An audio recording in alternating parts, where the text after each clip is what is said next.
IVM।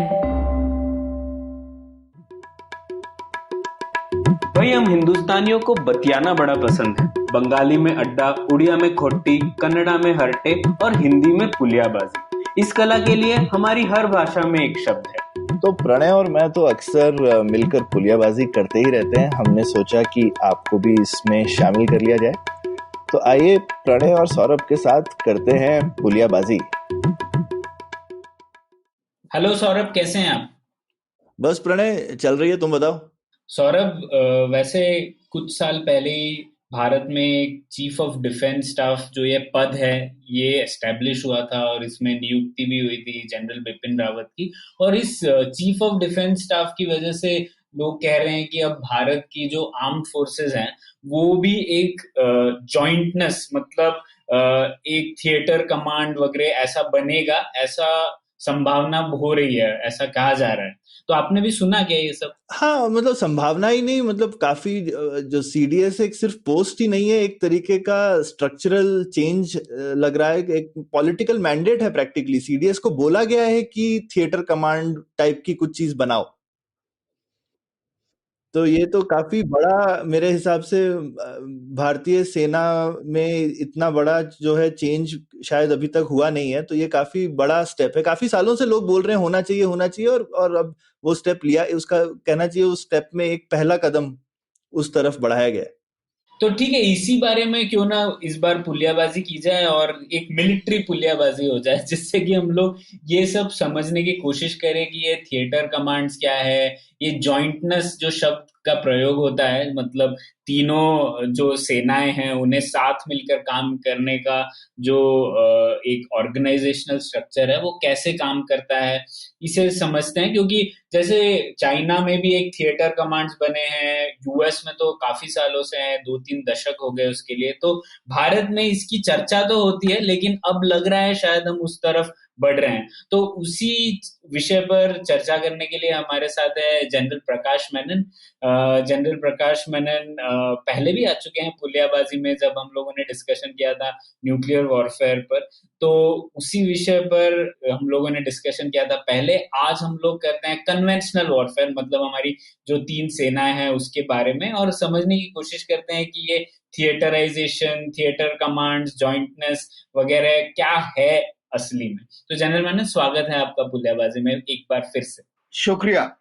पहले तो जनरल मैनन, हम शुरुआत करना चाहते हैं इसी विषय से कि हम लोग अक्सर, मतलब हम तो मिलिट्री के बाहर हैं, तो हम लोग अक्सर सुनते हैं air power, continental power, maritime power, मतलब थल सेना, वायु सेना, जल सेना, इन तीन जो मेन विभाग हैं आर्म फोर्सेस के।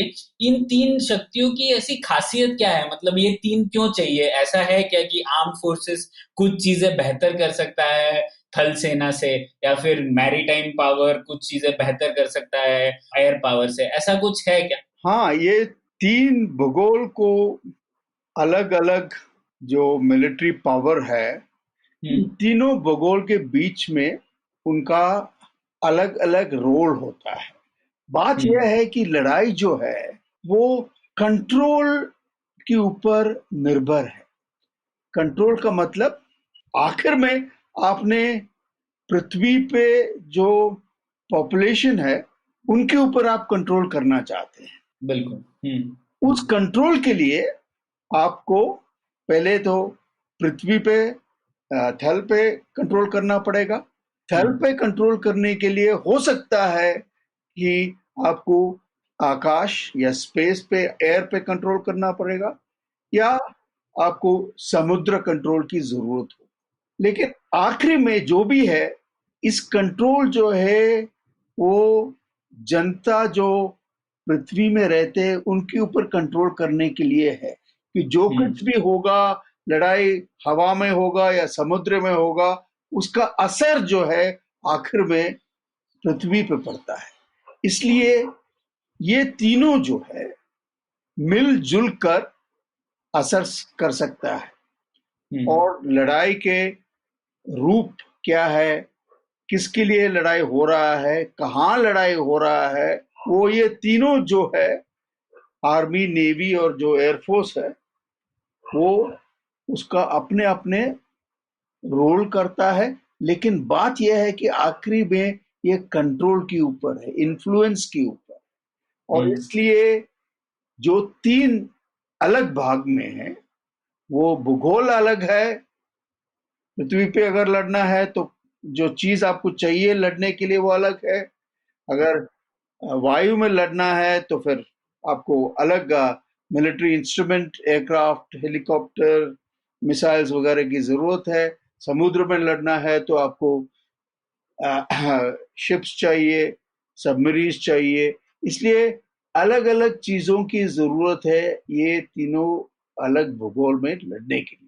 और जनरल मेनन, आपका मैं पेपर देख रहा था, आपने एक बहुत बढ़िया पेपर भी लिखा है इस विषय पर, तो उसमें मुझे देख के बहुत अच्छा लगा। आपने सिर्फ ये 3 ही नहीं, उसके अलावा आपने साइबर, स्पेस और स्पेशल फोर्सेस, ये भी 3 ऐड किए हैं सेम लेवल पे। ये भी एक आजकल नया थॉट प्रोसेस है या ये काफी समय से चल रहा है?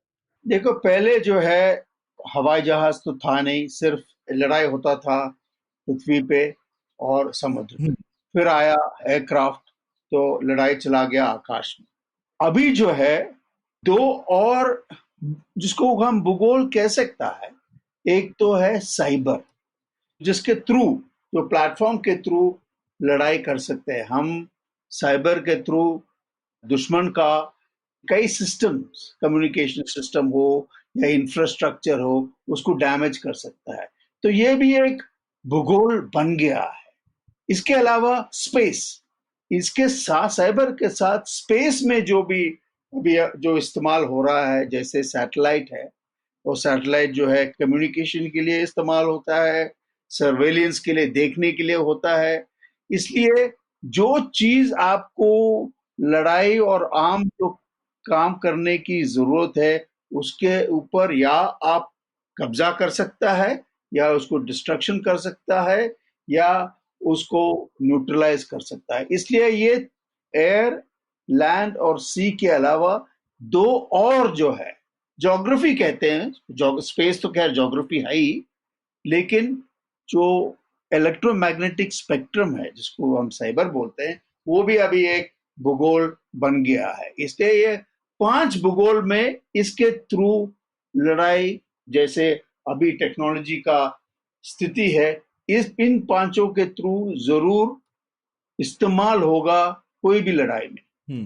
बिल्कुल। पर जनरल मैंने, जैसे हम लोग अक्सर सुनते हैं कि एयर पावर जो है, अगर आपको कम समय में जल्द से जल्द किसी एनिमी टेरिटरी में पहुंचना है तो एयर पावर शायद ज्यादा जरूरी होता है, या फिर हमें ज्यादा एरिया कंट्रोल करना है बहुत समय के लिए तो शायद मैरीटाइम पावर यूज होता है। ऐसा कुछ डिस्टिंक्शन है क्या कि एक टाइप का पावर एक इंस्ट्रूमेंट या एक ऑब्जेक्टिव के लिए बेहतर तरीके से यूज हो सकता है बाकी दोनों के बजाय? ये जितने भी 5 पावर जो है, उसका जो शक्ति है वो सिचुएशन के ऊपर निर्भर है। आप करना क्या चाहते हो, ये क्या आप अभी किस एरिया पे आप कंट्रोल करना चाहते हो। अगर वो एरिया जो है समुद्र में है, तो ऑब्वियसली जो सी पावर है वो सबसे अहमियत रखता है। अगर मान लीजिए आपने सिर्फ, जैसे बालाकोट किया, आप चाहते हैं कि पाकिस्तान के अंदर घुस के एक टेररिस्ट कैंप को मारो, तो आपने एयर पावर इस्तेमाल किया। तो इसका मतलब जो आप करना क्या चाहते हो, क्या आप इफेक्ट बनाना चाहते हो, उसके ऊपर निर्भर है कि किसका अहमियत रखता है। और आपने जैसे बोला कि अंत में अगर आपको सिविलियन पॉपुलेशन कंट्रोल करना है या टेरिटरी कंट्रोल करना है तो उसके लिए तो इन्फेंट्री या थल सेना की ज्यादा जरूरत होगी अंत में। हाँ, जैसे कि अभी देखो अफगानिस्तान में क्या प्रॉब्लम है। अमेरिका जो है सबसे शक्तिशाली पावर है, लेकिन उनका लड़ाई अफगानिस्तान में, वो अभी लड़ाई जो वो कंट्रोल करना चाहते हैं वो कंट्रोल नहीं कर पा रहे हैं, क्योंकि वो आकाश जो है कंट्रोल करता है, लेकिन जो जमीन है, जो ग्राउंड है, वो कंट्रोल नहीं कर पा रहा है, क्योंकि उनके पास उतना सोल्जर्स नहीं है जो वहां भेज सकता है, जो उस कंट्रोल को कर पाएगा। और आखिर में अगर आपने पृथ्वी पे कंट्रोल रखना है, तो आपको एक जवान चाहिए गन के साथ उस एरिया को कंट्रोल करने के लिए।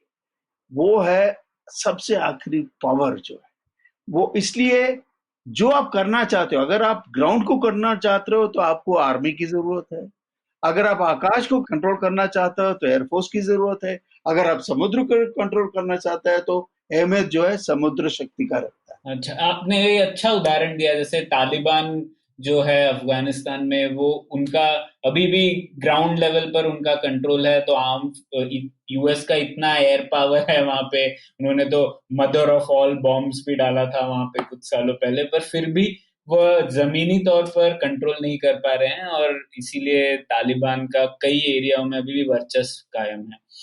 तो ये तो समझ में आ गई बात जनरल मैंने। तो अभी ये जॉइंटनेस जो ये शब्द है, पहले तो उसमें शब्द थोड़ा समझने से पहले सौरभ, जॉइंटनेस को हिंदी में क्या कहेंगे? मैं सोच रहा था इस बारे में। मेरे हिसाब से जैसे जॉइंटनेस भी जो वर्ड है वो अंग्रेजी में भी एक नया वर्ड टाइप ही बनाया है, पहले पुराना वर्ड तो नहीं है, क्योंकि जॉइंट्स होता था, ये जॉइंटनेस जो है ये एक नया कॉइनेज है ना।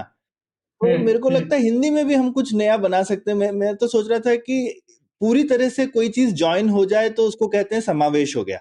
तो मर्ज हो गया, जॉइंटनेस का मतलब हो गया कि समावेशता, कि कितना समावेश हुए हैं आप। मुझे थोड़ा अलग लगता है सौरभ। अच्छा बताइए। कि समावेश का मतलब मर्जर ना, जैसे इंग्लिश में कहते हैं। बिल्कुल मिल गए एकदम। जॉइंट भी तो वही होता है ना कि एकदम मिल गए आपस में। अगर पूरी तरह से जॉइंटनेस का जो परम है वो तो यही है कि आप आपस में मिल गए पूरी तरह से। पर मुझे लगता है वो उद्देश्य नहीं होता जॉइंटनेस, इसी बारे में जनरल मैनन से भी बात करेंगे, लेकिन मुझे लगता है कि उद्देश्य है, जैसे हम लोगों ने कहा, इतना भी मर्ज नहीं होना है कि इन तीन जो अलग अलग, जैसे थल सेना, वायुसेना और जो जल सेना है, इन तीनों का रोल कायम रहना चाहिए। ये पूरी तरीके से मिल नहीं सकते, क्योंकि इन तीनों का अलग अलग उद्देश्य है, अलग अलग चीजें हैं जो ये बेहतर कर सकते हैं। तो वो स्ट्रक्चर कायम रहना है, लेकिन एक कॉमन ऑब्जेक्टिव पाने के लिए वो एक साथ काम कर सके, उतना होना चाहिए। तो इसलिए मुझे लग रहा था कि शायद जुगलबंदी अच्छा शब्द होगा, लेकिन आप कह रहे थे कि जुगलबंदी इस मीनिंग को ठीक से कन्वे नहीं कर पा रहा। हाँ, मुझे लगता है जैसे जुगलबंदी शब्द में थोड़ा एक जो जिसको कहते हैं ना, आप जैसे जुगलबंदी जब होती है तो आप क्या करते हैं, आप दूसरे को सुन के रिस्पॉन्ड करते हैं। तो वो बेसिकली जो है क्या कहते हैं, आपस में एक तरीके का आप जो है टैंगो करते हैं कि उसने ये किया, अभी मैं ये करूंगा, और थोड़ा एक इम्प्रोवाइजेशन रहता है, एक मौके पे आप थिंकिंग ऑन द फीट है। लेकिन मिलिट्री के केस में तो हम कमांड एंड कंट्रोल की बात करते हैं। अगर जॉइंटनेस कुछ हो रही है तो कोई एक ऊपर है, हमें जैसे हमने चीफ ऑफ डिफेंस बना दिया, जैसे सिंफनी जैसा ही। जुगलबंदी एक बड़ी हिंदुस्तानी चीज है वैसे, है ना। और हिंदुस्तान में सिम्फनी तो नहीं होती है। हिंदुस्तान में 2-3 लोग मिलकर के एक बढ़िया सा म्यूजिक क्रिएट कर देते हैं आपस में एकदम मौके पे, है ना। तो लेकिन ये वॉर वगैरह टाइप की चीजें, ये थोड़ी ज्यादा सिम्फनी टाइप है कि एक कंडक्टर है और वो डंडा हिलाएगा तो इधर से चेलो बजने लगेगा, उधर वायलिन बजने लगेगी, वगैरह वगैरह। जनरल मैनन, आपको क्या लगता है, हम ये जॉइंटनेस, पहले तो इसके डेफिनेशन पे आने से पहले, ये सिम्फनी ज्यादा सूट करता है, जुगलबंदी सूट करता है, या मर्जर्स ज्यादा सूट करता है इस शब्द के लिए? नहीं, मेरे ख्याल में इसको समझने के लिए सबसे बेहतर उदाहरण जो है वो एक थाली का है। अरे अच्छा। थाली में जो है, से खाने पे आ गए। थाली में अगर 5 अलग अलग हमने चीजें थाली के अंदर डाल दिया, बात यह है कि जैसे आपको टेस्ट चाहिए आप उसका मिक्सचर ले सकता है। दाल ज्यादा ले सकता है, या चावल ज्यादा ले सकता है, या सब्जी ज्यादा ले सकता है, जैसे आपको मिक्सचर चाहिए। लेकिन उसका जो इंडिविजुअल आइडेंटिटी है ना, वो रहता है हमेशा, वो मर्ज नहीं होता। इंडिविजुअल आइडेंटिटी साथ साथ काम करते हैं। तो जो इंडिविजुअल आइडेंटिटी मेंटेन करके जो टेस्ट बनता है वो भी फिर भी मिक्स करके बनता है, लेकिन उनका आइडेंटिटी अलग है, उसी को जॉइंटनेस कहते हैं। मेरे ख्याल में वो बेहतर उदाहरण होगा। ये अच्छा था। तो लेकिन अब इसको समझने के लिए क्या हम शब्द बोलेंगे? निवाला बनाना। ये अच्छा होगा। थाली से निवाला बनाओ। थाली से निवाला बनाना। नहीं, क्योंकि आखिर में ये तीनों जो है ना, इसका आइडेंटिटी अलग है, बिल्कुल। इनका जो दुनिया अलग है, ये भूगोल जो है इनका अलग है। ये इसलिए इनको आप मर्ज नहीं कर सकता, साथ साथ एक टाइम पर साथ साथ सिनर्जी या तालमेल करके काम में ला सकता है। राइट, लेकिन इसमें जो थाली का रोल कम है, जो हाथ जो उन सबको मिला रहा है उसका रोल ज्यादा है। हाँ, इसलिए ये थिएटर कमांड जो है ये बिल्कुल इसलिए है कि आप थाली से जो भी आपको चाहिए टास्क के ऊपर आप थाली से लेके आप खा सकते हो। तो कॉन्सेप्ट ही ऐसा। हाँ, तो जो जॉइंटनेस है इन अ वे आप बेसिकली कह रहे हैं कि हाथ का रोल बढ़ा दिया है पहले, और खैर एनालॉजीज ब्रेक होती रहती हैं, लेकिन बेसिकली ऊपर एक कोऑर्डिनेटिंग फंक्शन चाहिए। आप कह रहे हैं कि वो जो डिसाइड करे कि मुझे किस सिचुएशन में कौन सी चीज ज्यादा या कम चाहिए। करेक्ट। मतलब ये थल अपने आप नहीं डिसाइड कर सकता। बिल्कुल। वो डिसीजन जो है पूरा सिचुएशन को मद्देनजर रखते हुए, जो होल पिक्चर को मद्देनजर रखते हुए आपको चूज करेंगे कि कितना कहां से चाहिए, और फिर आप उसको काम में लाओगे साथ साथ। बिल्कुल, ये फ्लेक्सिबिलिटी रहता है। ठीक, जैसे आपको स्वाद चाहिए, जैसे आपका मिशन है, उतना आप हर एक चीज से ले सकते हैं। तो प्रणय, हम जॉइंटनेस वर्ड ही यूज कर सकते हैं। आई थिंक ये डिस्कशन से समझ में आ गया होगा लोगों को कि जॉइंटनेस का माने क्या है। बिल्कुल। तो जनरल मैंने ये जो जॉइंटनेस है ये आर्म्ड फोर्सेस के दृष्टिकोण से कब से हम लोग ये टर्म यूज करने लगे? मतलब मैंने जहां तक पढ़ा है, पहले तो आपने जैसे कहा एयर पावर था ही नहीं, तो कुछ जो युद्ध होते थे वो शायद आर्मी और नेवी को कंबाइन करके होते होंगे, पर ज्यादातर या तो सिर्फ जमीन पर होते थे और बहुत थोड़े बहुत जो है वह समुद्र में होते थे। तो फिर फर्स्ट वर्ल्ड वॉर से शायद एयर पावर आ गया, तो लोग सोचने लगे कि कैसे कंबाइन करना है इन तीनों को। ऐसा कहना ठीक होगा क्या कि कब से आ गया शब्द और क्यों जरूरी है जॉइंटनेस? नहीं, इसमें मैं एक चीज ऐड करूंगा, लेकिन सी अभी हमको दिखता है कि ठीक है आर्मी नेवी एयरफोर्स है, लेकिन पहले जब नेवी और एयरफोर्स नहीं भी थे, पर आर्मी के अंदर ही पहले कैवेलरी था, इन्फेंट्री था, आर्टिलरी था, उनको भी तो एक साथ तालमेल में यूज करना ही चाहिए था ना। तो एक तरीके की उधर भी जॉइंटनेस थी, नहीं? बिल्कुल, इन प्रिंसिपल आप सही बोल रहे हो, क्योंकि इसमें भी हर एक एयरफोर्स नेवी में अलग अलग हिस्से हैं, उन सबको एक साथ लाना पड़ता है और एक साथ काम करना पड़ता है। इन प्रिंसिपल जो आप कह रहे हैं वो हर एक एयरफोर्स नेवी और आर्मी या साइबर या स्पेस में मिल जाता है। अलग अलग चीजें हैं जो उनको डालना पड़ता है, कोई ये नहीं। बिल्कुल, और ये जब नहीं थी तो हम शायद आर्मी वर्ड पूरी आर्म्ड फोर्सेस के लिए ही यूज करते थे। तो उस टाइम पे जरूर जो कैवेलरी का कमांडर होगा वो भी अपनी इज्जत रखता होगा, जो इन्फेंट्री का होगा वो अपनी इज्जत रखता होगा, और उनमें आपस में ऊपर इसलिए आर्मी चीफ बना के बिठाया होगा कि भैया तुम इन दोनों को, एक सेनापति होता था ना कि जब तुम दोनों को तालमेल में रखो। नहीं, ये बात जो है एक्चुअली पहले तो सिर्फ आर्मी होता था, जब नेवी और आर्मी के साथ काम एक साथ करना पड़ेगा तो ये जॉइंटनेस की जरूरत पड़ता है। लेकिन पहले क्या होता था, जो नेवी जो है मतलब पूरा आर्मी अपने साथ कैरी करता था जो भी जैसे चाहिए, और नेवी जो है उसको डायरेक्ट करता था। आर्मी भी था उसमें। अच्छा। लेकिन जब एयरफोर्स आया, एयरफोर्स जो है दोनों पृथ्वी के ऊपर और समुद्र के ऊपर उसका रोल है, तो ये कॉम्प्लिकेशन हुआ कि अभी ये कंट्रोल कैसे करेंगे इन तीनों को। तभी जॉइंटनेस का जो अक्षर जो अभी इस्तेमाल कर रहा है वो जॉइंट, वो पहले तो अमेरिकन टर्म था, पर हमारे स्टाफ कॉलेज वेलिंगटन ने 2002 में एक लफ्ज इस्तेमाल करना शुरू किया जो अभी भी इस्तेमाल करते हैं, जिसको जॉइंट मैनशिप बोलते हैं। अच्छा।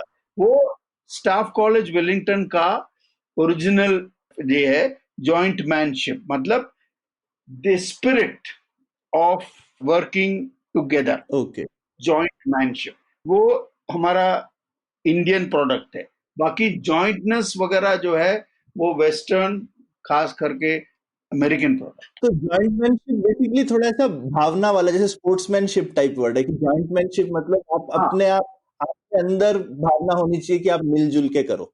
करेक्ट, एक स्पिरिट को, एक स्पिरिट है, स्ट्रक्चर नहीं है, लेकिन जॉइंटनेस में स्ट्रक्चर है शायद। करेक्ट। तो मतलब ऐसे भी कह सकते हैं कि जॉइंटमैनशिप्स थोड़ा ह्यूमन फोकस्ड है, मतलब जो इंसान इन तीनों फोर्सेस का पार्ट है उसके ऊपर फोकस कर रहे हैं, बट जॉइंटनेस जो है ये ज्यादातर कैसे ऑर्गेनाइजेशनल स्ट्रक्चर होगा उसके ऊपर तवज्जो दे रहा है। सही बात, सही बात। मैं बोलूंगा प्रणय कि ये थोड़ा मजबूरी वाला वर्ड है कि आसान तो है नहीं आर्म फोर्सेस का स्ट्रक्चर चेंज करना, तो अगर आप स्ट्रक्चर नहीं चेंज कर सकते तो थोड़ा भावना को अपील कर सकते हो ना। पर स्ट्रक्चर को चेंज किया तो भी अल्टीमेटली भावना को तो चेंज करना पड़ेगा, नहीं तो काम नहीं होगा। नहीं वो तो ठीक बात है, पर आर्मी शायद भावना पे नहीं चलती है।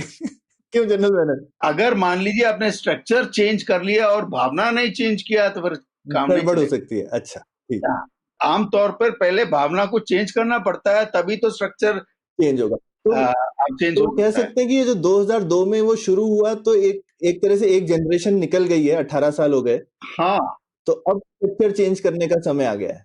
हाँ, बात यह था कि कारगिल रिव्यू कमेटी जो है, हम्म, जब उन्होंने रिपोर्ट दिया तो उन्होंने इस बात के ऊपर जिक्र किया, अच्छा और तभी उन्होंने रिकमेंड किया था कि हमको एक चीफ ऑफ डिफेंस स्टाफ चाहिए। लेकिन कुछ सर्विसेज के ऑपोजिशन पे, कुछ ऑपोजिशन पार्टीज की ऑपोजिशन के वजह से वो चीफ ऑफ डिफेंस स्टाफ जो है वो इंस्टीट्यूट नहीं हो पाया। लेकिन एक स्ट्रक्चर उन्होंने किया, उसको इंटीग्रेटेड डिफेंस स्टाफ उन्होंने बोला था कि इंटीग्रेटेड डिफेंस स्टाफ, मतलब कम से कम जो स्ट्रक्चर है वो इंटीग्रेटेड होना चाहिए, आर्मी नेवी एयरफोर्स तीनों मिलके। लेकिन जो उसकी उनके ऊपर जो लीडर होना चाहिए था, चीफ ऑफ डिफेंस स्टाफ, वो गवर्नमेंट ने नए इंस्टीट्यूट कर पाया, इसलिए सिर्फ हेडक्वार्टर इंटीग्रेटेड डिफेंस स्टाफ बनाया, लेकिन सीडीएस नहीं बनाया। अभी क्या है, अभी सीडीएस बन गया है, और ये जो डिमांड है अभी का नहीं है, ये कारगिल रिव्यू कमेटी का रिकमेंडेशन। अच्छा 20 साल के बाद। ये 20 साल शायद जल्दी ही है वैसे ना हमारे हिसाब से तो। तो मुझे ऐसा फीलिंग नहीं आ रहा कि लेट हुआ, लग रहा है कि जल्दी हो गया। 18 साल में आर्मी का इतना बड़ा डिसीजन ले लिया गया, तो क्या बात है। कारगिल रिव्यू कमेटी जो है, कारगिल लड़ाई के बाद ये कमेटी का रिपोर्ट दिया, और उस रिपोर्ट में के सुब्रमण्यम जो इसका हेड कर रहा था, उन्होंने ये लिखा था कि अभी तक हम भगवान भरोसे चल रहा था, और हमें शुक्र होना चाहिए कि हम ये डिफिशिएंसी जितने भी स्ट्रक्चरल है उसके वजह से फिर भी हमने काम करके दिखाया। लेकिन उन्होंने ये भी लिखा था कि ये चेंजेस बहुत जरूरी है, फिर भी 20 साल लगा सीडीएस बनने। और सौरभ, उस समय के से आप ये भी देखना है कि जो दूसरे देश हैं वो लोगों ने ये चेंज काफी कर दिया है ना। जैसे चाइना में हो गया है 2016 के करीब, उनकी भी ऐसी 3 आर्म फोर्सेस थी जो उन्होंने बदल के अब 5 थिएटर कमांड्स कर दिए हैं, और हर कमांड में आर्मी नेवी एयरफोर्स जैसा कॉम्बिनेशन है, तो वो उन्होंने जल्दी किया, तो अब हमको चैलेंज बढ़ गया है। और हम अभी बात कर रहे हैं, होते होते हमारे यहाँ भी शायद 5 साल और लगेगा अभी, उससे ज्यादा शायद, पता नहीं। ये वो तो अभी आगे वक्त ही बताएगा, क्योंकि बात यह है कि इस बार जो है गवर्नमेंट ने ये डिस्कशन के बाहर है।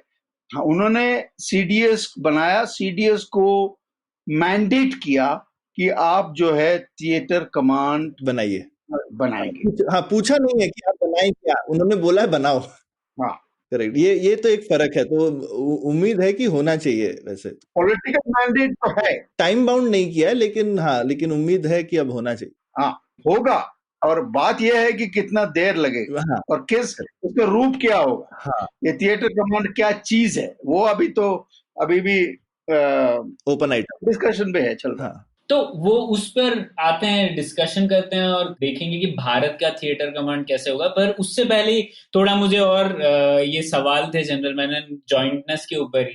तो हम लोगों ने जैसे बात की कि कैवलरी और इन्फेंट्री जब साथ में काम कर रहे हैं वो भी एक तरीके का जॉइंटनेस होगा, बहुत सदियों पहले का।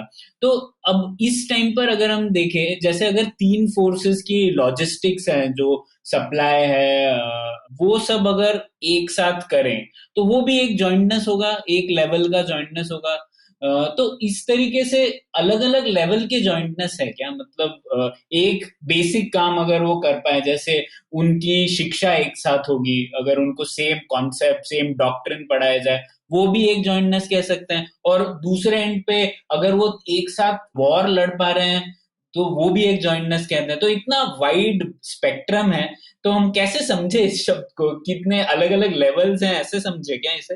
देखो, बात यह है कि विषय यह है कि जितने भी आप कॉमन जो फंक्शन है, जैसे कि आपका राशन है, सिंपल जो चीज है, राशन तो सेम होना चाहिए तीनों फोर्स के लिए। इसलिए एक इंटीग्रेटेड लॉजिस्टिक बन सकता है जहां पर हर एक एयरफोर्स, नेवी या आर्मी को अलग अलग अपना खाने पीने के लिए लॉजिस्टिक्स फैसिलिटीज की जरूरत नहीं होना चाहिए, वो कॉमन कर सकता है। इसी मुताबिक हर एक चीज में, हर एक जो फंक्शन है जिसमें कॉमनैलिटी है, उसको आप जहां तक हो सके, ज्योग्राफी भी, जगह भी डिसाइड करेगा, जहां उसको आइडेंटिफाई करके आप एक कॉमन फैसिलिटी बना सकते हैं। इसमें क्या है, एक तो आपका रिसोर्सेस बच जाएगा, दूसरा क्योंकि कॉमन फैसिलिटी है, मिलजुल के काम करने में आसानी होगा, और आपको कोई अलग मतलब पर्सनल की जरूरत नहीं है, वो भी कम होना चाहिए। तो अगर आप मान लीजिए फंक्शंस को इंटीग्रेट करें एक छत के नीचे, तो आप काफी रिसोर्सेस अभी सेव कर सकता है। अभी जो है इंडिया में 17 कमांड्स टोटल मिलके, अलग अलग, आर्मी, नेवी, एयरफोर्स, इसके अलावा 2 इंटीग्रेटेड कमांड। इंटीग्रेटेड कमांड जो है, एक तो इसको न्यूक्लियर कमांड कहते हैं, वो इंटीग्रेटेड है, आर्मी, नेवी, एयरफोर्स, और एक जो अंडमान निकोबार में है वो भी इंटीग्रेटेड कमांड है। वहां पे तीनों जो है एक ही कमांड के नीचे है। इसके अलावा आर्मी, एयरफोर्स और नेवी के पास अलग अलग कमांड है, और उनका जो भूगोल भी है वो ओवरलैप करता है।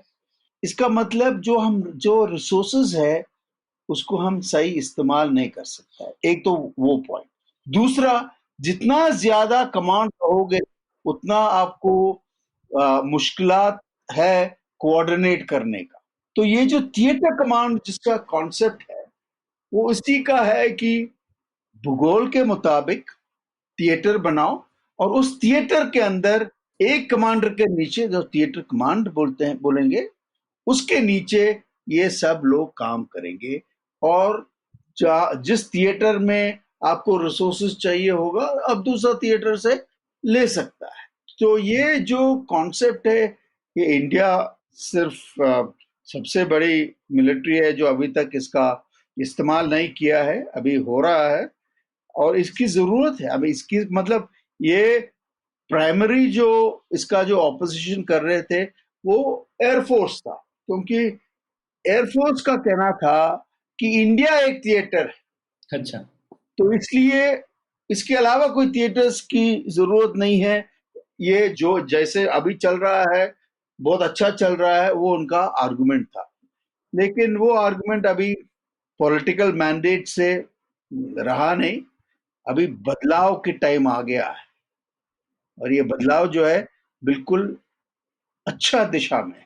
तो जैसा कि आपने कहा जनरल मैनन, इसके शायद दोनों एडवांटेज है, एक एफिशिएंसी और एक इफेक्टिवनेस। क्या मतलब एफिशिएंसी? मतलब हम लोग कॉस्ट कम करना चाह रहे हैं, तो जैसा आपने कहा, अगर राशन सब तीनों फोर्सेस का एक लॉजिस्टिक चेन से हो तो हम लोग शायद जो कॉस्ट है वो कम कर पाएंगे।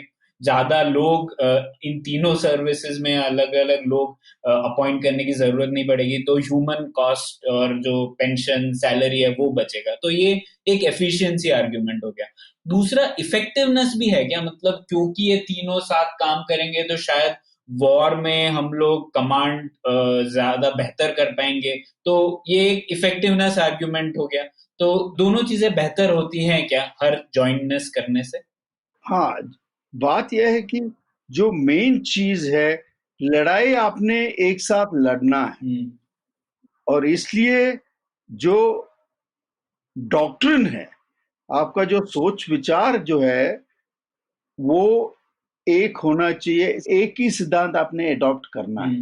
मतलब आपको बैठ के मिलजुल कर डिसाइड करना है कि लड़ाई कैसे होगा, किस तरीके से हमने लड़ना है, और अलग अलग जो है उनका रोल क्या होगा, ये मिलजुल के करना पड़ेगा। अभी क्या है, आर्मी जो है अपना सोच विचार अलग है, नेवी का अपना सोच विचार अलग है, और एयरफोर्स का अपना सोच विचार अलग है। और बाद में जब जरूरत पड़ता है वो अपना ये तीनों मिलजुल। लेकिन इसमें क्या प्रॉब्लम है कि हमारे जो मिलिट्री पावर की जो ढांचा है, कौन सा कहाँ हमने पैसे लगाना है, वो कौन डिसाइड करेगा, क्योंकि वो कोई कॉमनैलिटी नहीं है, डॉक्ट्रिन ही अलग है, जॉइंट सर्विस डॉक्ट्रिन नहीं है। इसलिए पहले चीज जो थिएटराइजेशन और सीडीएस जो की जरूरत है, कॉमन डॉक्ट्रिन, जिसको जॉइंट डॉक्ट्रिन बोलते हैं। लड़ाई किस लड़ाई के लिए कैसे हमने लड़ना है, ये एक पहले चीज। जब ये जॉइंट डॉक्ट्रिन होगा, फिर इसको लेकर हम एक कॉमन मिलिट्री स्ट्रैटेजी बना सकते हैं, और जिस स्ट्रैटेजी से फिर हम इस स्ट्रैटेजी को पूरा करने के लिए किस तरह का पावर हमें डेवलप करना है, हमको क्या सबमरीन चाहिए ज्यादा, या एयरक्राफ्ट कैरियर चाहिए ज्यादा, या हमको यूएवी चाहिए, या मिसाइल्स चाहिए, ये सब डिसीजन जो है तभी आप ले सकते हो जब आपके पास कोई मिलिट्री स्ट्रैटेजी। इसलिए अभी जो है अलग अलग कमरे में ये लोग काम कर रहे थे।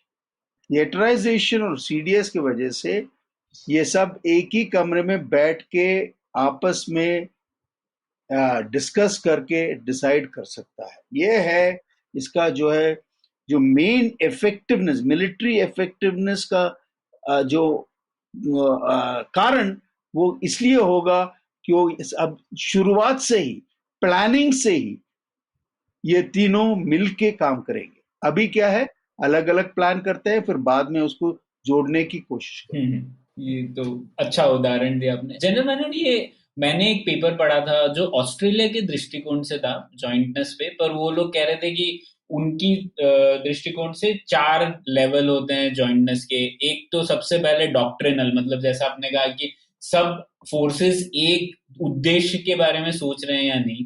फिर होता है एजुकेशनल, वो साथ में सेम चीज का ज्ञान उन्हें मिल रहा है या नहीं। तीसरा ऑर्गेनाइजेशनल, मतलब स्ट्रक्चर उनका सब स्ट्रक्चर मर्ज है कि नहीं। और चौथा ऑपरेशनल, मतलब एक साथ लड़ पा रहे हैं या नहीं। तो अगर ये फ्रेमवर्क से देखें तो भारत के आर्म फोर्सेस कहाँ पर है? मतलब जैसे एजुकेशनल तौर पे तो एनडीए है जहाँ पे कॉमन होता है, शायद एनडीसी जहाँ पर आप पढ़ाते थे वो भी कॉमन था ना। तो आप हम कह सकते हैं क्या कि एजुकेशनल तौर पे शायद एक सेम लेवल पर हैं तीनों फोर्सेस? हाँ, वैसे तो एजुकेशन जो है, जॉइंट एजुकेशन इंडिया में शुरुआत से ही, जब हमने नेशनल डिफेंस एकेडमी बनाया था, वो दुनिया का फर्स्ट एकेडमी था, पहले एकेडमी जहां पे तीनों सर्विस जो जो है एक साथ ट्रेन करती, जो पहले दुनिया में। वाह। लेकिन उसके बाद हमने जो प्रोग्रेस वहां से किया, हमने स्टाफ कॉलेज बनाया जो ऑलरेडी था। पहले स्टाफ कॉलेज पाकिस्तान में था, फिर इधर आया, और फिर एनडीसी है, हायर कमांड कोर्स है, उसके फिर नेशनल डिफेंस कोर्स। तो हमारे जो जॉइंट ट्रेनिंग है ना, वो काफी प्रोग्रेस कर चुके हैं। बात यह है कि वो जॉइंट ट्रेनिंग में भी जब तक हमारे पास जॉइंट डॉक्ट्रिन ना हो, और वो डॉक्ट्रिन वो एकेडमी में नहीं बन सकता है, वो डॉक्ट्रिन बनना चाहिए जो जॉइंट हेडक्वार्टर, जो हमारे पास अभी तक था ही नहीं। अभी जब वो जॉइंट हेडक्वार्टर बनेगा, अभी पहले आईडीएस था लेकिन वो पूरा इफेक्टिव नहीं था क्योंकि सीडीएस नहीं था। अभी जब सीडीएस है और आईडीएस ऑलरेडी है उधर, तो इसका मतलब जो जॉइंट डॉक्ट्रिन जो हम बना सकता है, उस जॉइंट डॉक्ट्रिन अभी ऑलरेडी हमारे पास तीनों सर्विसेज एक साथ ये सब एकेडमियों में या इंस्टीट्यूशन में ट्रेन करते हैं, उसका इफेक्टिवनेस बढ़ेगा। तो एजुकेशन इतना प्रॉब्लम नहीं है जितना स्ट्रक्चरल प्रॉब्लम। वो है स्ट्रक्चरल प्रॉब्लम था कि जैसे मैंने बताया 17 कमांड है अलग अलग एयरफोर्स, नेवी और आर्मी का, और 2 इंटीग्रेटेड, उनको कैसे इंटीग्रेट किया जाए वही तो अभी चैलेंज है, और इसलिए थिएटराइजेशन या थिएटर कमांड्स की जरूरत है। तो बात स्ट्रक्चरल चेंज का है। जॉइंट डॉक्ट्रिन बन सकता है आसानी से अभी, और सबसे जो इम्पोर्टेंट फोर्स है एक सीडीएस है जिसके पास पॉलिटिकल मैंडेट है, मतलब सीडीएस को बताया गया है कि तुम ये थिएटर्स कमांड बनाएंगे, बहुत फर्क पड़ेगा इससे। तो बेसिकली आप कह रहे हैं कि एजुकेशन तौर पर तो पहले से ही हम लोग काफी ठीक ठाक कर रहे थे, अब ये चीज करने से हम लोग ऑपरेशनल तौर पर भी शायद जॉइंटनेस की ओर पहुंच पाएंगे। आखिरी में जो मिलिट्री इफेक्टिवनेस जो आप बोल रहे हैं वो ऑपरेशनल एरिना में आपको पूरा करना पड़ेगा। अगर आप ऑपरेशनली इफेक्टिव नहीं है तो ये बाकी जितना भी है उसका कोई फायदा ही नहीं है। तो थिएटर जो है वो ऑपरेशनल इफेक्टिवनेस ज्यादा लाएगा। जनरल मेनन, बेसिकली जो हम लोगों ने एक इंटीग्रेटेड, आपने बोला कमांड ऑलरेडी है 1-2, तो उसमें हमको कोई ऐसा एक्सपीरियंस नहीं मिला उसमें, जैसे 17 कमांड है उसमें से 2 इंटीग्रेटेड कमांड है, तो वो देखकर अपने आप ही लोगों को लगता नहीं है कि ये अच्छा है, या उससे हमको क्या लेसन्स मिल रहे हैं? हाँ, ये आपने सही पूछा। जो हमारा स्ट्रेटेजिक फोर्सेस कमांड है, जो न्यूक्लियर कमांड है, उसके बारे में कोई ज्यादा पब्लिक इंफॉर्मेशन नहीं है, लेकिन मैं सिर्फ यही आपको बता सकता हूं कि उस कमांड में तीनों सर्विस जो है काफी सालों से 20 या 18 सालों से मिलजुल के काम कर रहे हैं, ऑलरेडी है, वो एक्सपीरियंस हमारे पास है। लेकिन दूसरा जो कमांड है, जो अंडमान निकोबार कमांड है, वो कमांड अभी तक इन तीनों मिलजुल के काम कर नहीं पा रहा है, इसलिए कि कोई सीडीएस नहीं था। तो हर जो सर्विस है वो अपना सर्विस को अहमियत देता था। मान लीजिए अंडमान निकोबार में एयरफोर्स को कुछ जगह चाहिए, कुछ अपना रडार स्टेशन बनाने के लिए, लेकिन जो जमीन है वो नेवी के पास था। तो नेवी क्या है, उनको जमीन बड़ा मुश्किल से देता था। या आर्मी जो है, अगर मान लीजिए उन्होंने एक ब्रिगेड उधर भेजना है, वो आर्मी उस ब्रिगेड को हर 3 साल बदली करना चाहता है, रोटेशनल। ये रोटेशनल का प्रॉब्लम ये था कि उस ब्रिगेड को एक एम्फीबियस ब्रिगेड के तौर पे काम करना होता था, उसके लिए परमानेंसी चाहिए।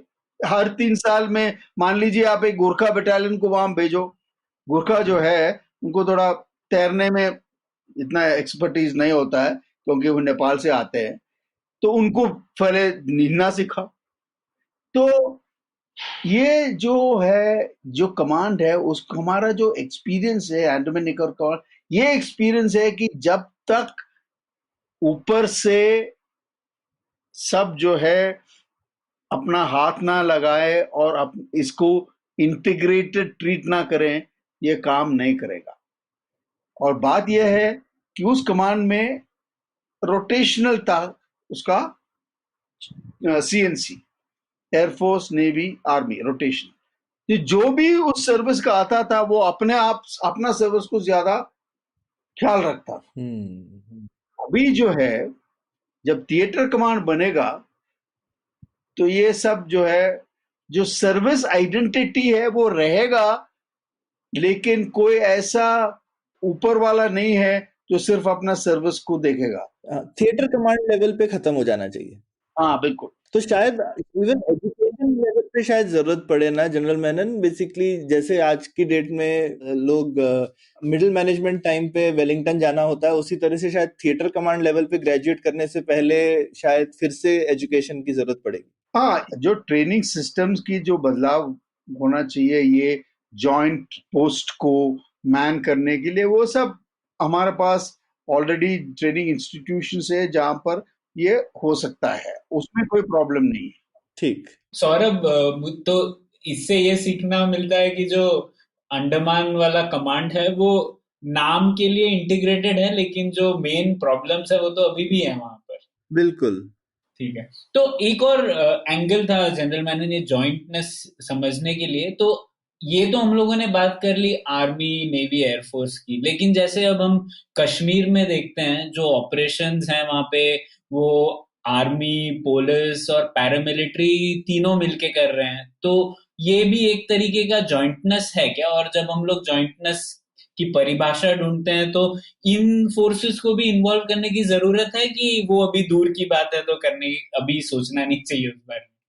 नहीं, बात यह है कि आधुनिक जो बैटल स्पेस है, इसमें कई तरह के एलिमेंट्स हैं, कई तरह के सिविलियन एलिमेंट्स है। कुछ इधर से अभी सिविलियन एलिमेंट्स भी कुछ ज्यादा ही हो गया। साइबर देखो, साइबर सिर्फ मिलिट्री के पास नहीं है, आर्मी, नेवी, एयरफोर्स के अलग है, लेकिन जितने भी मेन साइबर जो है, सर्वेलेंस कैपेबिलिटी है, मॉनिटरिंग कैपेबिलिटी है, वो सब एनटीआरओ के पास है, वो नेशनल रिसोर्स है।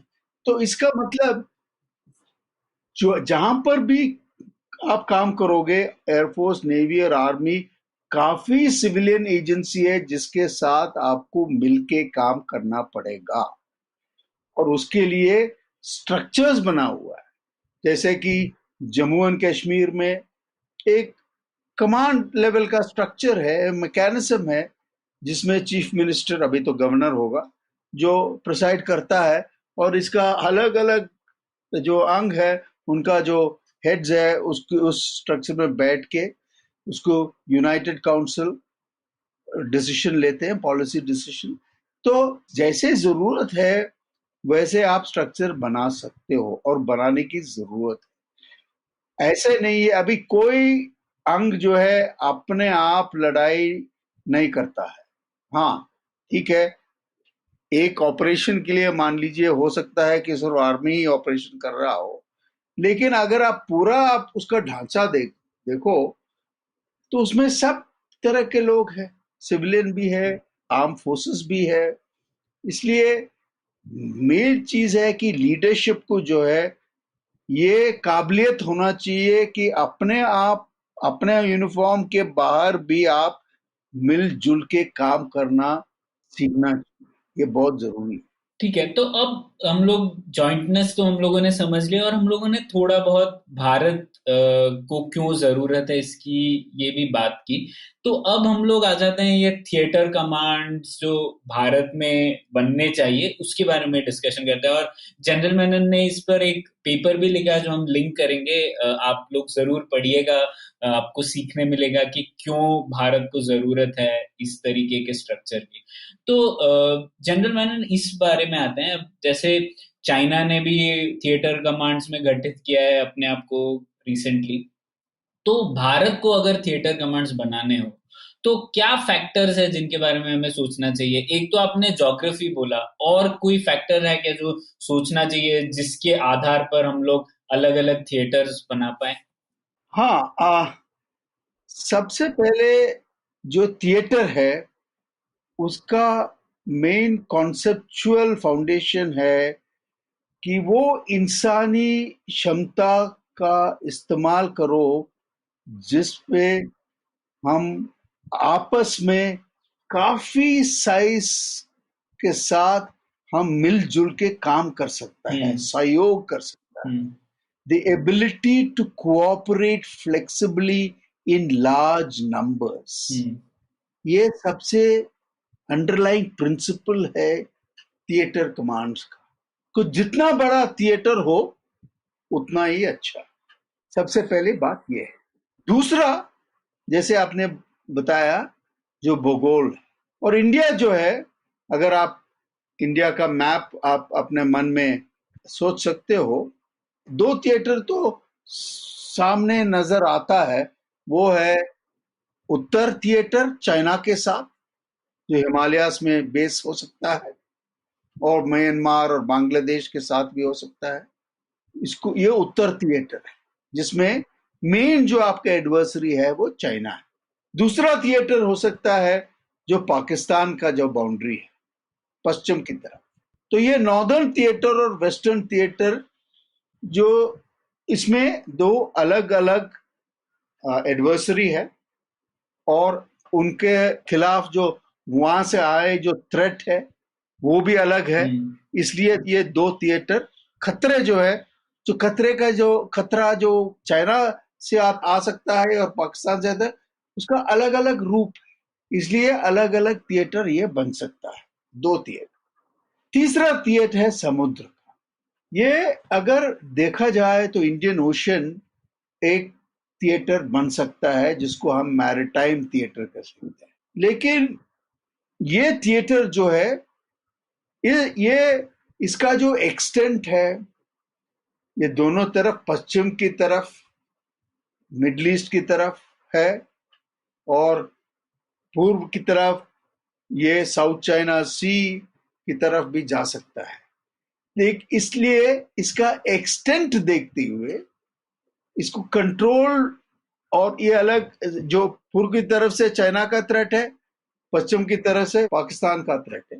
ये समुद्र का जो हिस्सा है, इसको 2 भाग में कर सकता है। एक भाग में भी ही कर सकता है, लेकिन मेरा कारण इसका 2 भाग में करने के लिए है कि जो भी आप थिएटर हम बनाएंगे, उसका हमारा इंटरनल अंदरूनी हिस्सा भी उस थिएटर का हिस्सा होना चाहिए।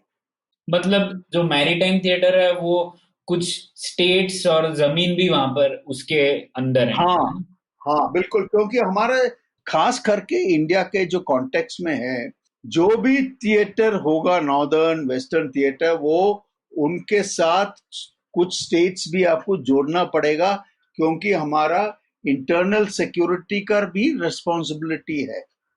जैसे JNK है, या नॉर्थ ईस्टर्न स्टेट्स का है। नॉर्थ ईस्टर्न स्टेट्स पूरा जो है ईस्टर्न थिएटर के अंदर आएगा, यूपी ईस्टर्न थिएटर के अंदर आएगा, और जो वेस्ट में जितने भी स्टेट्स है, पंजाब, राजस्थान, गुजरात, उत्तराखंड वगैरह है, जो है वो पश्चिम वाला थिएटर के नीचे। इसी मुताबिक जो मैरिटाइम कमांड है, जो समुद्र का कमांड है, उसको भी स्टेट्स आपको देना पड़ेगा। इसलिए बेहतर यह होगा कि जो मैरिटाइम कमांड है उसको 2 हिस्सा में बांटो, नहीं तो पूरा जो दक्षिण भारत है, जितने भी स्टेट्स है, वो एक ही कमांड के नीचे करना पड़ेगा, और वो थोड़ा हो सकता है अनविली हो। ये हो भी सकता है, लेकिन मेरा अभिप्राय यह है कि ये 2 मैरिटाइम कमांड में बांटना चाहिए। नेवी वाले तो इसमें सहमत नहीं है, वो तो चाहते हैं कि सिर्फ एक ही थिएटर इसको बने। तो इसका मतलब या 3 हो सकता है, मेरे ख्याल से ये 4 बनना चाहिए। तो 4 थिएटर बनने, हर एक थिएटर का थिएटर कमांडर हो।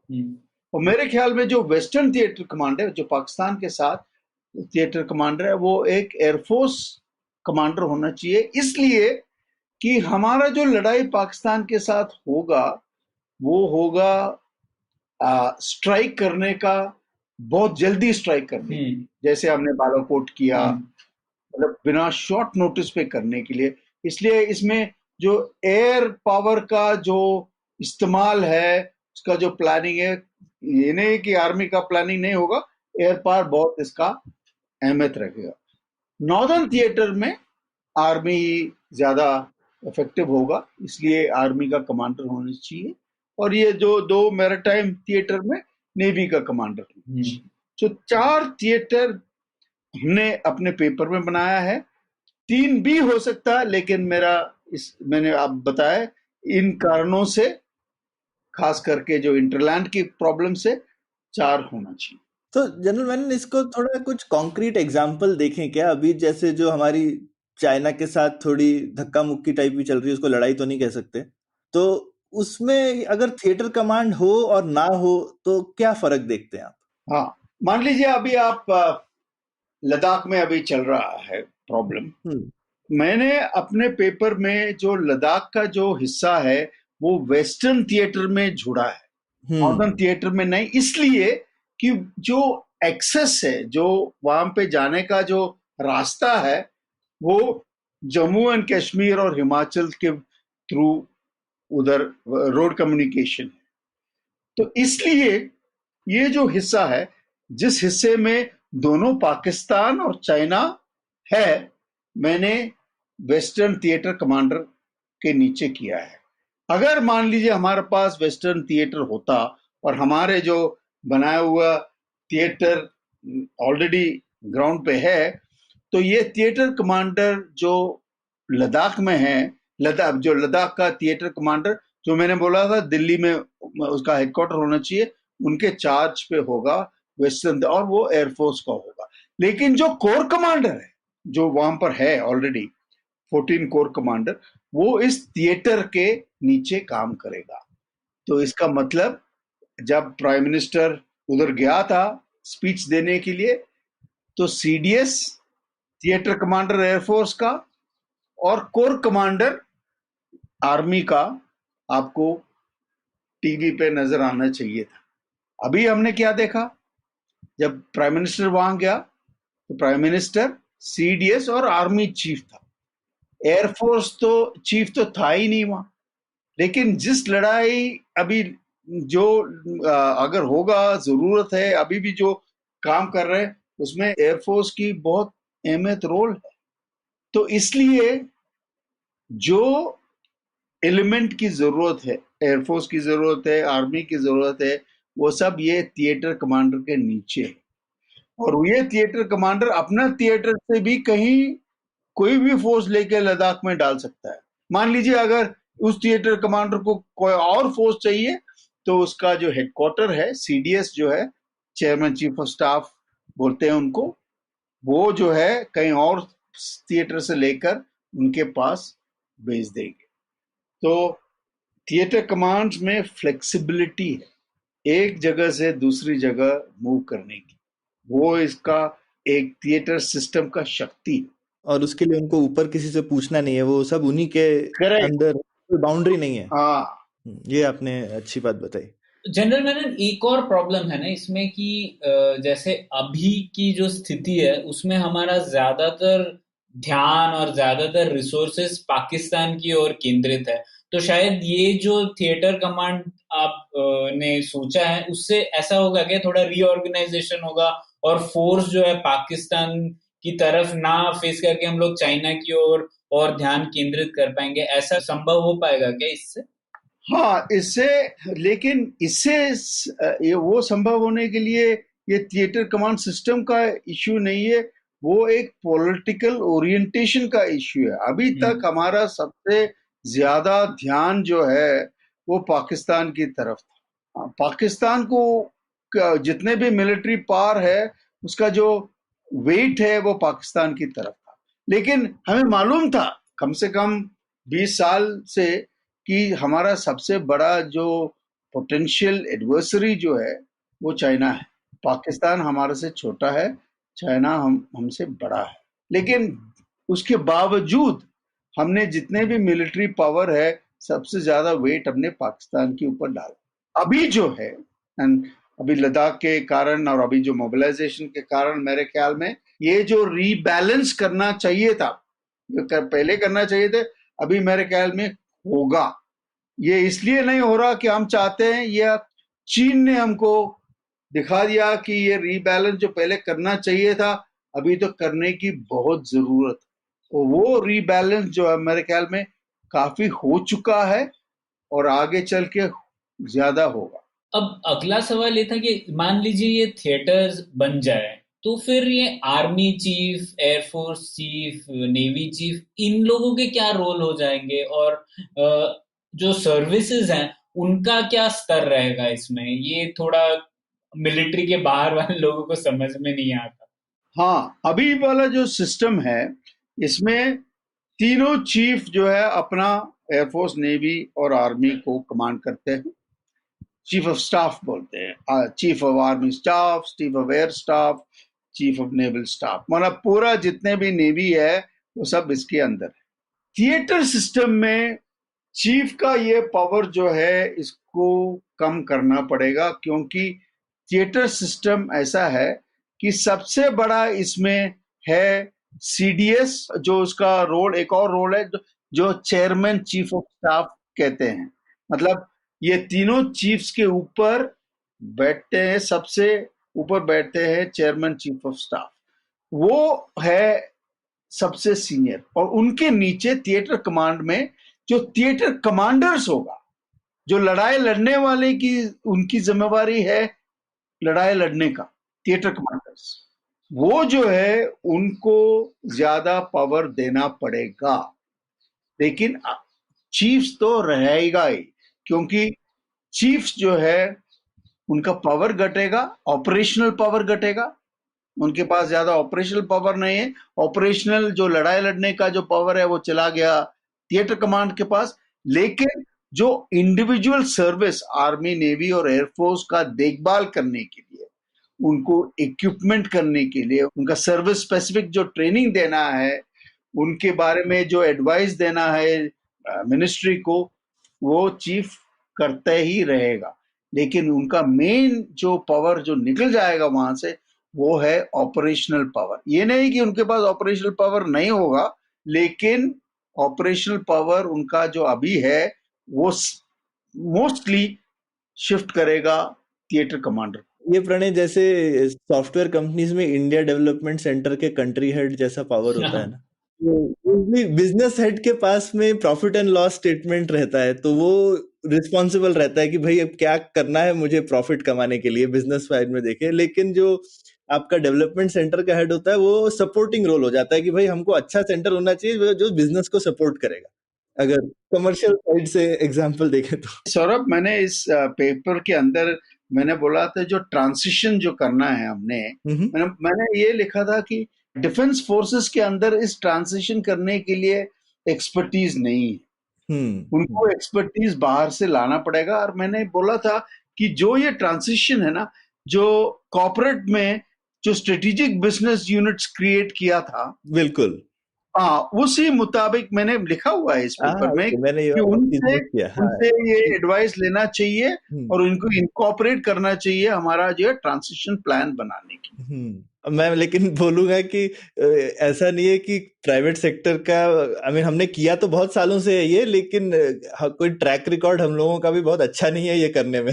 हाँ, वो तो है, परफेक्ट तो नहीं हो सकता, लेकिन बाहर से लाने में क्या है, जिसको थोड़ा बहुत जो एक्सपीरियंस इसमें है वो तो मिल जाएगा। हाँ, थोड़ा बिल्कुल नहीं, एक्सपीरियंस तो बहुत सालों से ये हो रहा है और काफी फेलियर्स का एक्सपीरियंस मैं ये बोलूंगा, ये भी बोलूंगा। हाँ, तो एटलीस्ट ये तो पता है क्या नहीं करना चाहिए। नहीं, क्योंकि ये बहुत कॉम्प्लेक्स टास्क है। हाँ जी, बिल्कुल। इसलिए 5-6 साल या 10 साल मेरे ख्याल में लगेगा इसको पूरा करने में। और हड़बड़ी करनी भी नहीं चाहिए, क्योंकि ठीक से करना चाहिए। नहीं, बात यह है कि इस दौरान जो है हम अपना फौज को, उसका मिलिट्री इफेक्टिव्स को डिस्टर्ब नहीं कर सकता है, क्योंकि कोई कभी भी, और जियोपॉलिटिकल जो सिचुएशन हालात है वो भी खराब हो रहे हैं। तो इसलिए इस हालात में करने के लिए थोड़ा सोच समझ के स्विच करना चाहिए, ताकि मान लीजिए अगर अचानक आपको लड़ाई में जाना पड़ेगा, you can not be caught off guard. बिल्कुल, और लोग तो फायदा उठाएंगे कि आपके यहाँ कंफ्यूजन चल रहा है, तो उसी समय उंगली करेंगे। बिल्कुल। पर इस बात पर जनरल मैंने, जैसे चाइना में 2016 में शुरू हुआ ये, तो अभी तक हो गया होगा क्या कंप्लीट? वो लोग भी थोड़ा ट्रांजिशन फेज में नहीं होंगे इस बारे में? यही तो है, चाइना के बारे में हमें मालूम नहीं है, और हम सोच रहे हैं कि China already theatre command establish कर चुका है, स्विच हो गया है। हमें मालूम है कि इतना आसानी से ये स्विच नहीं हो सकता है, लेकिन चाइना दुनिया को पोर्ट्रे करता है कि भाई ऑलरेडी हमने स्विच कर लिया, लेकिन हमें मालूम है इन एक्चुअल फैक्ट जो है वो अभी भी उसका एक्सपेरिमेंटेशन कर रहा है। अभी भी उसका सॉलिडिफिकेशन हो रहा है जो निर्णय लिया है। इतना आसान नहीं है, क्योंकि इसमें क्या है, लोगों का, एंटिटीज का एंट्रेंस इंटरेस्ट होता है, उसको ढीला करने में इतना आसान नहीं है। आप कुछ भी कर लो, लोग जो है चेंज को रेसिस्ट करेगा ही। बिल्कुल। और कितने लोगों के प्रमोशन अटक जाएंगे। काफी, मतलब उसका दूसरा प्रॉब्लम कि लोग सोचते हैं कि अगर ये शिफ्ट कर लिया तो हमारा प्रमोशन एवेन्यूज कम होगा, ये भी भय है उनके, डर है उनको। अच्छा, तो अंत में जनरल मैनन, हम लोगों ने अभी बात की जो थिएटर कमांड्स की, पर जो यूएस में जैसे हम देखते हैं फंक्शनल कमांड्स भी होते हैं ना, जैसे जो नए डोमेन्स जो हैं जिसके बारे में आपने भी बताया, तो वो कहाँ पर आएंगे इस स्ट्रक्चर में? तो जैसे साइबर कमांड या फिर स्पेस कमांड, ये सब लोग कहाँ जाएंगे? ये थिएटर कमांड जो है बेसिक स्ट्रक्चर होगा, बाकी फंक्शनल कमांड जो है इस थिएटर कमांड को सपोर्ट करेगा। उदाहरण के तौर पे ट्रेनिंग कमांड ले लो। ट्रेनिंग कमांड जो है जॉइंट सर्विस ट्रेनिंग का जिम्मेवार होगा। वो जो हेडक्वार्टर है इनका, जो इंटीग्रेटेड डिफेंस हेडक्वार्टर है, उधर होगा ट्रेनिंग कमांड, साइबर कमांड, जो उनका काम है कि थिएटर कमांड को सहयोग या सपोर्ट देना या रिसोर्सेज देना। इसलिए लॉजिस्टिक्स कमांड, जैसे कि मेंटेनेंस कमांड होगा, ये जॉइंट के लिए अलग है फंक्शन।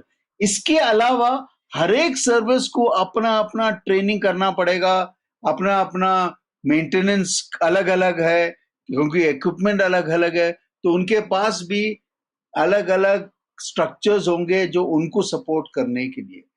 तो जो मेन चीज है ट्रेनिंग, लॉजिस्टिक्स, जैसे अभी बोल रहे हैं कि एयर डिफेंस कमांड क्रिएट होने वाला है, इसी मुताबिक साइबर, स्पेशल फोर्सेस, इसका अलग अलग ऑलरेडी स्ट्रक्चर्स बन चुके हैं। और ये सब जो है हेडक्वार्टर जो है, जिसमें chairman chief of staff committee उसके नीचे आएगा, लेकिन उनका काम है, फंक्शनल कमांड्स का काम है उस फंक्शन से थिएटर कमांड्स को सपोर्ट करना। लड़ाई जो है थिएटर कमांडर के नीचे हो, वो ही कोऑर्डिनेट करेगा ये सब एलिमेंट्स। बिल्कुल। तो इस तरीके से ऑर्गेनाइज होगा, और मतलब ये थोड़ा डिफरेंट है ना, यूएस में जो फंक्शनल कमांड है वो अलग है, और आप कह रहे हैं कि ये थिएटर कमांड के अंदर ही आएगा इन ये फंक्शनल कमांड्स पे। नहीं, फंक्शनल कमांड तो मान लीजिए ट्रेनिंग, जॉइंट ट्रेनिंग कमांड्स है जी। इसका मतलब जितने भी ये एनडीए है, डिफेंस सर्विसेज स्टाफ कॉलेज है, कॉलेज ऑफ डिफेंस मैनेजमेंट है जो हैदराबाद में है, नेशनल डिफेंस कॉलेज है, वो सब ये जॉइंट ट्रेनिंग के कमांड के अंदर आएगा। इस जॉइंट ट्रेनिंग में तीनों सर्विस का लोग ट्रेनिंग लेंगे। लेकिन इसके अलावा हर एक एयरफोर्स, नेवी और आर्मी का ट्रेनिंग की जरूरत है, तो उनके पास भी अलग अलग ट्रेनिंग का स्ट्रक्चर होगा उनका स्पेशलिस्ट ट्रेनिंग देने के लिए, वो तो रहेगा ही। कॉमन जो है जहां पर हो सकता है, जैसे लॉजिस्टिक्स है, जैसे मैंने अपने राशन का उदाहरण पहले दिया था, वो कॉमन, वो लॉजिस्टिक्स कमांड से, वो लॉजिस्टिक कमांड जो है हर एक थिएटर कमांड को लॉजिस्टिक्स का प्रोक्योरमेंट और डिस्ट्रीब्यूशन करेगा। ये तो बहुत बढ़िया है जनरल मैनन। आज एक जरा ये जॉइंटनेस सिर्फ वर्ड देखते थे, और ये सीडीएस तो बहुत हमारे मेरे ख्याल से श्रोताओं ने सुना होगा, लेकिन सीडीएस का कितना फार रीचिंग और बड़ा इम्पैक्ट होने वाला है इंडियन आर्म फोर्सेस पे, उम्मीद है आज उनको थोड़ी झलक मिल गई होगी इसकी। तो खत्म करते हैं पुलियाबाजी। प्रणय। बिल्कुल, शुक्रिया जनरल मैनन, आपने बताया थिएटर कमांड, जॉइंटनेस वगैरह पर, और हम लोग ये पेपर भी लिंक करेंगे, तो उम्मीद है लोग पढ़ेंगे और सोचेंगे कि भारतीय आर्म फोर्सेस किस तरीके से और एफिशिएंट और इफेक्टिव बन सकते हैं थिएटर कमांड्स के द्वारा। तो थैंक यू, धन्यवाद, जय हिंद। जय हिंद। उम्मीद है आपको भी मजा आया। यह पॉडकास्ट संभव हो पाया है तक्षशिला इंस्टीट्यूशन के सपोर्ट के कारण।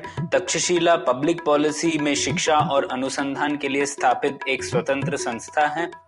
आप दुनिया के किसी भी कोने में हो, आपकी उम्र कुछ भी हो, अगर आप पब्लिक पॉलिसी, विदेश नीति या टेक्नोलॉजी गवर्नेंस में रुचि रखते हैं तो तक्षशिला की वेबसाइट takshashila.org.in पर उनके कोर्सेज को जरूर चेक कीजिए।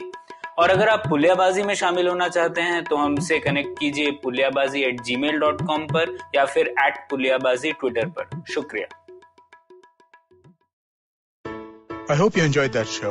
If you aren't following us on social media, please do. We're IVM Podcasts on Twitter, Facebook, and Instagram. And speaking of Instagram, Niharika Pandey joined Cyrus this week on Cyrus Says. Niharika is the strategic partner manager for Instagram India. Great conversation about the plans for Instagram in India. Karanjeet Kaur joined the guys at Uncle Please Sit. Another really interesting conversation about the patriarchy. On Advertising is Dead, old friend Suchita Salwan showed up. Suchita is the founder of LBB.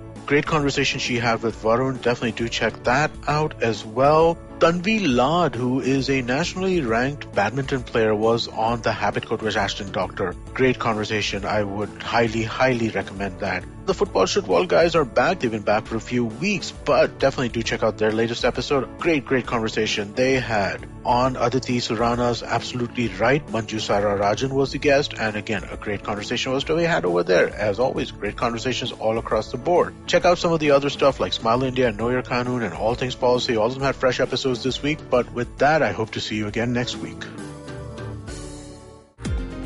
Hello, everybody. We have a brand new daily podcast we're working on with Bloomberg Quint. All you need to know provides the top news on business, markets, and the economy so that you can stay ahead of the curve. Tune in every morning on BloombergQuint.com, the IVM podcast app, or wherever you get your podcasts from.